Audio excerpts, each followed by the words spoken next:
la Bible dit que le don de prophétie, le parler en langue, le don de libéralité, le prophète, le docteur, tous ces dons-là sont des charismes, des dons spirituels. Le charisme, la manifestation charismatique n'est pas nécessairement, je l'ai déjà dit, le don de prophétie, le don de miracle, le don de guérison. C'est pas que ça.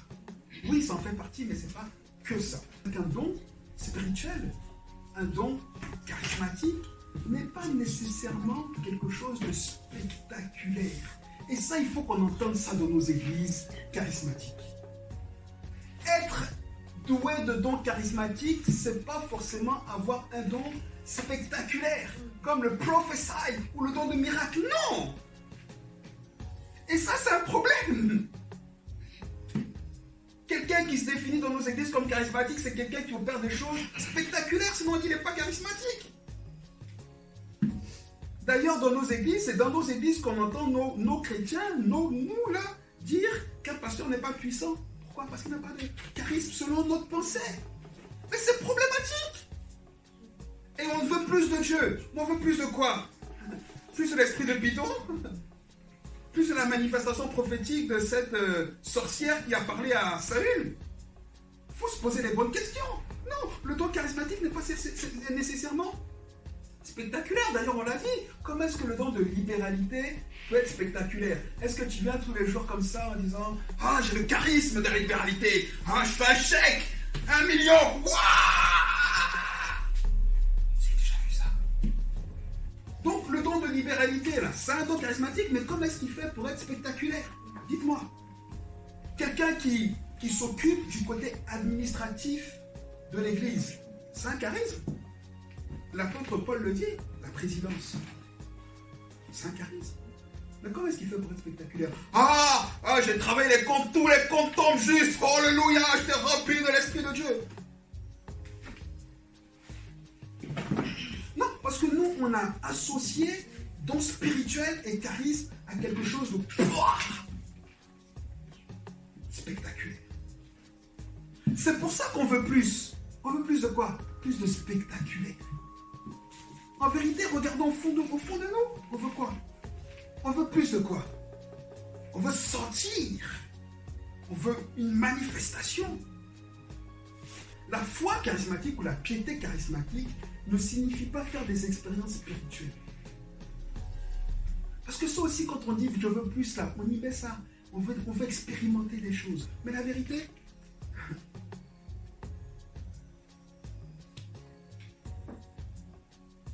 un synonyme de spirituel ici, quand je parle d'expérience, un beau synonyme, c'est mystique. Ça veut dire la même chose. Mais comme nous, on assimile le mystique au côté négatif, on ne dit pas mystique, on dit spirituel. Mais mystique et spirituel, c'est la même chose. Une expérience spirituelle, une expérience mystique, c'est quoi? C'est une expérience dans laquelle on va être en relation directe avec la divinité. Mais la divinité, pour nous, c'est Dieu. Mais pour les autres, c'est pas Dieu, mais c'est une divinité. Une expérience spirituelle ou mystique, pour nous, ça peut être une transe. Mais pour un sorcier, ça peut être une transe aussi. Les deux sont des expériences spirituelles et mystiques, dans lesquelles on en est avec une divinité, pas la même, mais c'est la même chose. Donc non, charisme, ça veut aussi dire vivre des choses spirituelles. Ou alors, pour utiliser un mot qu'on aime mieux, qui sera peut-être plus politiquement correct dans l'Église, on veut le surnaturel. Mais le problème, c'est qu'on oublie qu'on n'est pas surnaturel. Celui qui est surnaturel, c'est Dieu. Mais nous, on veut vivre le surnaturel. On veut vivre le surnaturel. Mais non! Dieu opère avec nous dans un monde naturel avec son équipement surnaturel à lui. On ne peut pas vivre le surnaturel, vivre le surnaturel, vivre le surnaturel. Paul dit, quand tu as le don de présidence, quand tu gères l'Église, quand tu administres l'Église, c'est un don spirituel, c'est un charisme. Donc tu le fais spirituellement, donc tu vis une expérience spirituelle puisque tu travailles spirituellement pour Dieu. Ça va, écoutez, là je suis en train d'enseigner là. C'est spirituel ou pas? Mais il n'y a pas de manifestation là. Il aurait fallu que tout d'un coup, pendant que je prêche là, il y ait une grande auréole derrière moi. Je dis, wow, oh mais Hugues il est dans une dimension. Non, j'ai pas besoin de ça, parce que c'est spirituel. C'est spirituel. De la même manière que quelqu'un qui prie, qui a le don de libéralité, qui dit Seigneur, maintenant, quel chèque je dois faire? Comment est-ce que je peux? Et quels sont les besoins de l'Église? Il ne vient pas demander au pasteur nécessairement. Il prie. Seigneur, qu'est-ce que je fais? Le Seigneur dit, aujourd'hui donne 200. Aujourd'hui donne 3. Et il va, il donne. Ça répond aux besoins de l'église. C'est spirituel ou pas? C'est spirituel. Mais c'est pas spectaculaire. C'est ça le problème. Donc chacun de nous, dans notre manifestation du charisme, c'est ce que l'apôtre Paul dit dans 1 Corinthiens 12. Il dit il y a diversité dedans, versets 4 et 7. Il y a plusieurs dons, ils sont divers, mais c'est le même esprit. Il y a diversité de ministères, mais le même Seigneur. Diversité d'opérations, mais le même Dieu qui opère tout en tous. Or, à chacun, cette manifestation de l'esprit, cette manifestation du don spirituel est donnée pour l'utilité commune.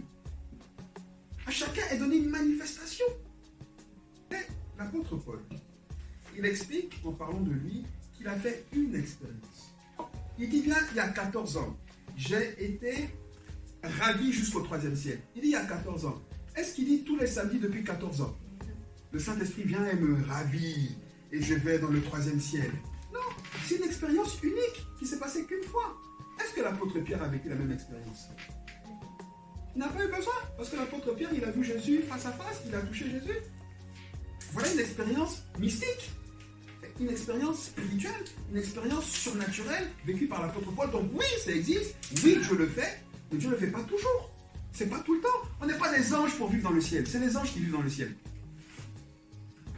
On n'a rien à faire dans le ciel. On va y aller, mais pour l'instant on vit sur terre. Donc je veux dire que ces expériences surnaturelles-là, elles sont ponctuelles, voilà. C'est-à-dire c'est une fois, c'est pas tout le temps. Mais nous, non, on veut plus là, on veut plus de révélation. Oh, si Dieu pouvait me parler tous les jours dans mes rêves, dans mes songes, si je pouvais avoir une vision de Dieu, comme on entend beaucoup de prédicateurs dire, un jour je priais, et là l'Esprit est venu remplir ma chambre, et j'ai vu Jésus. Beaucoup ils mentent. Je vous le dis, et j'ai pas de problème avec ça. Je dis pas que Jésus ne peut pas se présenter à quelqu'un, je ne dis pas ça. C'est pas vrai, parce qu'il a déjà fait, même avant de se révéler aux hommes, il a déjà fait. Il le fait encore, il n'y a pas de problème. L'Esprit de Dieu peut se manifester à nous d'une manière ou d'une autre. Il n'y a pas de problème, je ne dis pas que c'est faux. Je dis simplement que beaucoup nous mentent et suscitent en nous des choses pour qu'on croit qu'ils sont plus spirituels que nous et qu'ils sont plus habilités que nous à faire les choses de Dieu. Et donc on les envie, et donc quand on vient dire, mais toi t'as touché Jésus, ouais, homme de Dieu, touche-moi, parce que t'as... Mais c'est faux. C'est faux. C'est des manipulateurs. Le premier charisme, c'est la vie éternelle. Donc tous les chrétiens sont charismatiques. Toutes les personnes qui sont nées de nouveau sont charismatiques. Nous, non, c'est nous les charismatiques parce qu'on prie en langue. Foutaise. Ils sont aussi charismatiques que nous, même s'ils ne prient pas en langue, parce qu'ils ont le premier charisme, la vie éternelle, qui est issu de son jumeau, le pardon des péchés. C'est ça. Est-ce que ça veut dire que donc on ne peut pas avoir l'expérience spirituelle? Est-ce que tout ça c'est faux? Tout ce que les gens disent? Non, je n'ai pas dit ça. Je n'ai pas dit qu'on ne peut pas avoir d'expérience surnaturelle. Je n'ai pas dit qu'on ne peut pas avoir d'expérience mystique. Non, je n'ai pas dit qu'on ne peut pas vivre des choses spirituelles. Je n'ai pas dit que le Saint-Esprit ne se manifeste pas parfois de manière spectaculaire. Non, je dis simplement que tout ça ne définit pas le fait qu'on soit charismatique.